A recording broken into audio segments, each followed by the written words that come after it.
મારા બોલવાથી અને વિડીયો બનાવવાથી અને પોસ્ટ કરવાથી જો કોઈનું કામ થઈ જતું હોય તો આપણે આગળ વિચારીને મૂક્યા રાખશું. નથી મેં હૈદરાબાદવાળા પાસેથી 1 રૂપિયો લીધો, નથી ગાવાળા પાસેથી 1 રૂપિયો લીધો. એક સંબંધ બંધાણો બે જગ્યાએ. અહીંયા ગાવાળા હારે તો સંબંધ હતો જ તે. જે લઈને ગયો એ વ્યક્તિને ભરોસો થયો કે ભાઈ ગુજરાતમાંથી આવી રીતે ગાવું અહીંયા પહોંચી જાય છે અને કોઈ રૂપિયો આપણો ખોટો થતો નથી. આ ગા જ્યારે સેલ માટે અવેલેબલ હતી ત્યારે આનો વિડીયો મેં પોસ્ટ કર્યો હતો. હવે તો આ ગા વેચાઈ ગઈ અને 1 મહિના ઉપર ટાઈમ થઈ ગયો છે. પણ આ ગા વેચાણી અને એનો હવે વિડીયો લઈને આવ્યો છે એનું કારણ એ છે કે આ ગા હૈદરાબાદ ગઈ.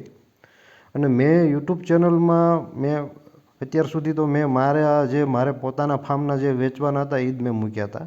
આ પહેલો એવો વિડીયો હતો કે જે મારે કાંઈ લાગતું ઓળખતું નહોતું છતાં મેં પોસ્ટ કર્યો હતો. કારણ કે આ ગા મને એવી ઈચ્છા હતી કે ભાઈ ગુજરાતની અંદર રહે. કારણ કે ગાયે જ્યારે પહેલાં વેતરમાં ડિલિવરી આપી ત્યારે એક ટાઈમનું 7 લીટર દૂધ આપ્યું હતું. અને પેડીગ્રી તો મેં વિડીયોના સ્ટાર્ટમાં જ દર્શાવી છે કે ભાઈ આવી ગાઉના ઓરમાંથી આ ગા આવે છે. અને જેવી વિડીયોમાં બતાવે છે એની કરતાંય સારી કન્ડિશન, માથાની કન્ડિશન અને કાનની કન્ડિશન અને દૂધ એ ટાઈપનું હતું. અને ખાસ કે જે અર્જુનનો જે વાસડો છે જે ત્યાં સર્વિસ આપે છે એનાથી ક્રોસ હતી. એટલે બધી રીતે ગા કોઈ ગુજરાતમાં ઘણા મને ફોન કરતા હોય છે કે ભાઈ અમને ગા ગોતી દો. એટલે મેં ઓફિશિયલી જ મૂક્યું હતું યુટ્યુબમાં, પણ કોઈ ગુજરાતમાં ખરીદદાર વ્યક્તિ મળ્યું નહીં. એટલે પછી હૈદરાબાદના એ ગુજરાતના જ છે, વર્ષોથી હૈદરાબાદ રહેશે, એની સાથે વાત થઈ અને ગા આ જે વિડીયો તમે અત્યારે હાલમાં જોવો છો એ હૈદરાબાદનો જ છે.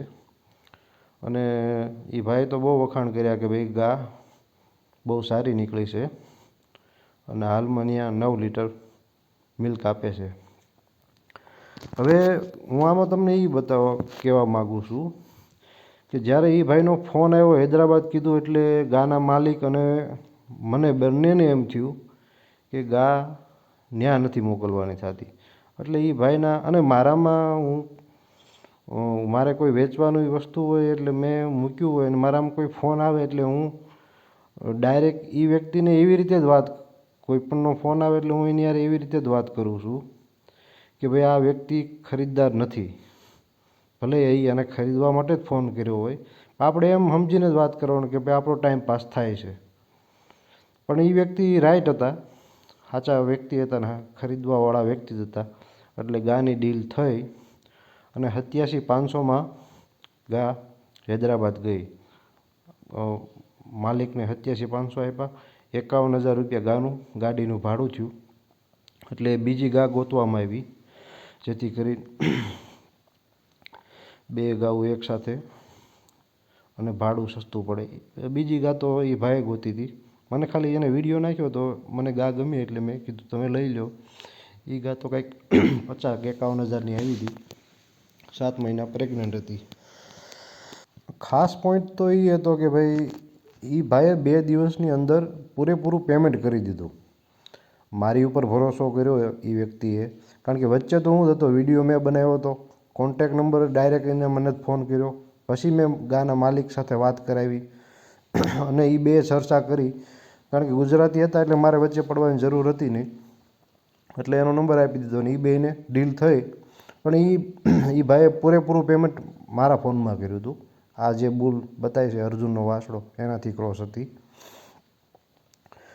અને જે તમને કહું છું કે ભાઈ એ ભાઈએ એના કોઈ કોન્ટેકમાંથી ગા બીજી 2 લઈ જાય તો એને ભાડું સસ્તું પડે એટલે આ ગાની ખરીદી એને કરી હતી. મને ફોટો નાખ્યો હતો, મેં કીધું ગા સારી છે, એ ભાવમાં ખોટી નહીં અને પવન લીલડાથી પ્રેગ્નન્ટ છે.